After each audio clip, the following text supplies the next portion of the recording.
video games are often seen as the antithesis of connection with the natural world. However, I'd like to argue that similar to movies, TV shows, and other media, video games have valuable contributions to representations of environmentalism in the past, present, and future. Because of the high level of player involvement in video game worlds, the medium has a unique potential to make players consider the interactions with the environment. Throughout this video, I will analyze in depth the ideas that video games represent regarding the connection between the natural world, human progress, and technology.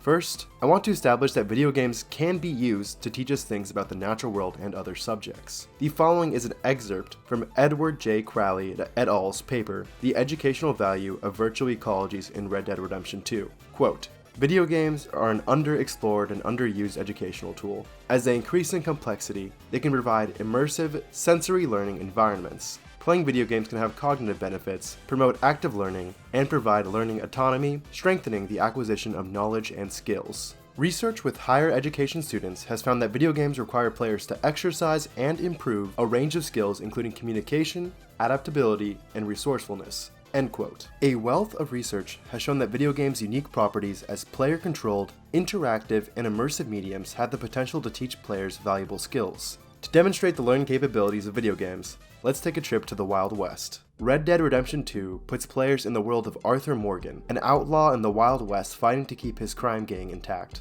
As Arthur, you must battle against local police forces, rival gangs, and detective agencies racing to bring your gang down. The Wild West depicted in Red Dead is an idealized environment with endless grassy fields, swamps, and minimal urban development. Most of the settlements are small towns with populations in the dozens to 100 range. The only exception being St. Denis, a fictionalized version of New Orleans. Despite it being the only city in the game, Arthur and his gang constantly complain about how dirty St. Denis is. In general, they seek a place with no big cities, no government, and unrestricted freedom to act as they please. The characters of Red Dead seek the natural world as an escape from governmental oversight and control. For the most part, Arthur views the natural world as separate from him and as a resource to be extracted. However, Red Dead also includes a rich ecological setting for the player to explore. Amongst the exciting gunfights and cinematic heists, Red Dead also allows players to catalog the flora and fauna of the West. To document plants, the player simply collects them. For animals, you have to encounter them in the wild and then hunt them to catalog them. While some may see hunting as cruel and harmful to the environment, hunters have played a critical role in the conservation movement. Hunters were among the first to realize that animal populations declined to the point of near extinction when they were overhunted. Natural resources were limited and had to be preserved for future generations. Groups of hunters lobbied Congress to pass important hunting legislation, such as the Duck Stamp Act and the Federal Aid and Wildlife Restoration Act. In the online version, Red Dead Redemption 2 Online, players can choose a role that decides their gameplay objectives.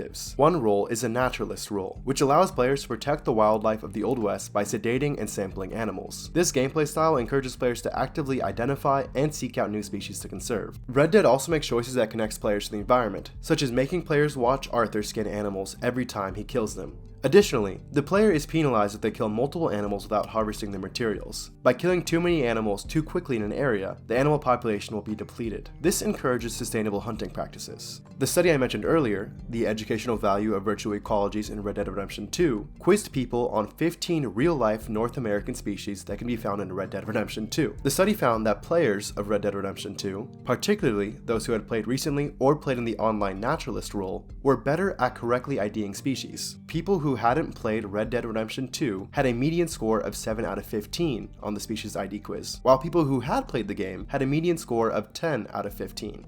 Although it wasn't designed as an educational game, the rich ecology of Red Dead Redemption 2 has made its players more familiar with species in the real world. Red Dead Redemption 2 takes place in a fictionalized version of the Wild West. But what does environmentalism look like in a video game set in a world with fantasy, science fiction, adventure, and anthropomorphic animal characters? In the Sonic the Hedgehog series, you play as the free-spirited, nature-loving Sonic the Hedgehog against the industrial, maniacal Dr. Robotnik. Robotnik seeks to build a robotic empire, enslaving animals to power his robots. Throughout the Sonic series, which started in 1991, Sonic destroys Robotnik's robots, known as Badniks, to free the little animals inside of them, which power the robots. Sonic and Robotnik, especially in the 90s Sega Genesis games, show a struggle between nature and technology. This is best demonstrated by the 1993 game Sonic CD, which includes a time travel mechanic where players need to travel to the past and destroy robot generators to create a good future. If the player fails to destroy these robot generators in a level, they'll end up in the bad future future, a polluted landscape devoid of nature and color and filled with technology. If the player successfully destroys a robot generator in the past, they'll end up in the good future. The good future is as colorful as the past, with the harmonious mix of nature and technology present in the level. Sonic CD presents a hopeful take on the future where nature and technology can coexist and augment each other. It accepts that technology will progress and play an important role in the world, yet affirms that technology can coexist with the natural world without deeply harming it. The Good Future's combination of nature and technology echoes ideas of technogaianism, a stance which indicates technology should be developed and used to improve human and environmental conditions. Futurist and science writer George Dvorsky believes the goals of technogaianism are to clean up the Earth, create completely sustainable energy models, and eventually engineer the Earth to be more biodiverse than any point in geological history. In contrast to dystopian versions of evil and genocidal robots, Dvorsky also puts forward the idea of machines of loving grace, friendly AIs that look over humanity and protect us and the environment. A world where technology helps to guide humanity and nature may seem like an ideal one, but what happens when technology goes rogue and begins to attack humans and exploit the Earth? In the world of Horizon Zero Dawn, you play as Aloy, a woman whose goal is to recover the balance between technology and nature. Full disclosure, I will be spoiling important elements of the game's story, so be warned. Horizon takes place in the 31st century, where humans live in scattered tribes with limited technology. Nature still has organic animals like boars, foxes, raccoons, and rats. However, larger animals are now extinct, and they've been replaced by these aggressive robots which resemble the extinct animals and end up attacking the player. What caused this post-apocalyptic world? Well, try your best to follow along. The apocalypse starts with a company producing these green robots, which are aimed to help with environmental recovery during a climate crisis in the 2040s. Which is just 20 years from now. Then, the technology was further developed for military use, and given the ability to consume biomass for fuel as an emergency, biomass being any living thing. These robots soon went rogue and began to consume all the biomass on Earth. Project Zero Dawn was then developed, with an AI named Gaia, designed to terraform Earth and restore order to ecosystems by eliminating robots. Unfortunately, a subordinate part of Gaia, named Hades, also went rogue, and became set on eliminating all biological life. The good AI, Gaia, ends up sacrificing herself to stop Hades, but ultimately fails. In the 31st century, the mission of Aloy, the main character, is to bring back Gaia and stop Hades and the robot's destruction of Earth. In Horizon Zero Dawn, Gaia is a literal interpretation of the Gaia hypothesis, which posits that Earth and its biological systems behave as a huge single entity. This entity has closely controlled self-regulatory negative feedback loops that keep the conditions on the planet within boundaries that are favorable to life. In Horizon's lore, it's both corporate greed and militarism that lead to the end of the world and the destruction of nature. Although the story takes place 1,000 years in the future, the climate crisis conditions that set off the apocalypse take place in the near future, the 2040s. This grounds the story deeply in our modern climate crisis and the current obsession with anthropomorphic, or theriomorphic, meaning animal form, robots. Just in the last few years, we've seen the development of Boston Dynamics' Spot, a robot dog capable of handling dangerous situations such as bomb threats and SWAT calls. The Marine Corps has developed a similar robot dog and has experimented with attaching a rocket launcher to it. The deep ties between advancing technology and the military are inevitable, even if the technology may have initially been developed with good intentions. On an environmental level, the military is disastrous when it comes to carbon emissions and local pollution. World militaries are responsible for 5.5% of carbon emissions, which is greater than the entirety of Russia's carbon emissions. Horizon Zero Dawn asks us to reflect deeply on the impact that advancing technology can have on society and the world. But the next game we'll discuss allows a fresh start for humanity on a new planet. In the world of Sid Meier's Alpha Centauri, players are transported to the 22nd century on a spaceship bound for Alpha Centauri, the nearest star system to Earth.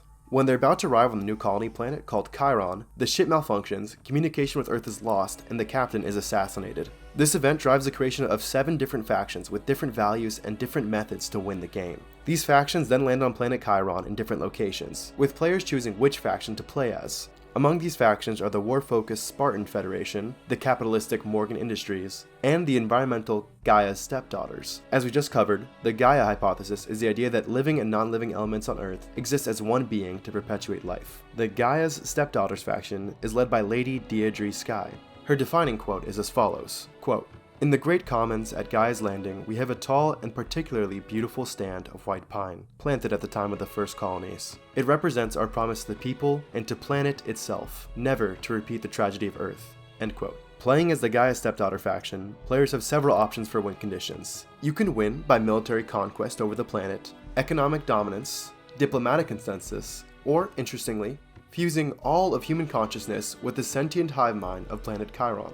This again serves as a literal representation of the Gaia hypothesis, where humanity directly joins with the planet to sustain the environment and life itself. Sid Meier's Alpha Centauri presents a future where Earth's environment has been wrecked by humanity, but presents an alternative future where humanity can protect the environment, harvest energy sustainably, and ultimately become one with the planet. Although it takes place in a science fiction setting on another planet, Alpha Centauri allows players to build up a sustainable and environmentally focused society. The freedom of choice and autonomy in the game enables gamers to apply these environmental ideas and values to our modern society, where environmental concerns over issues like climate change, deforestation, and sea level rise are at the forefront of our minds.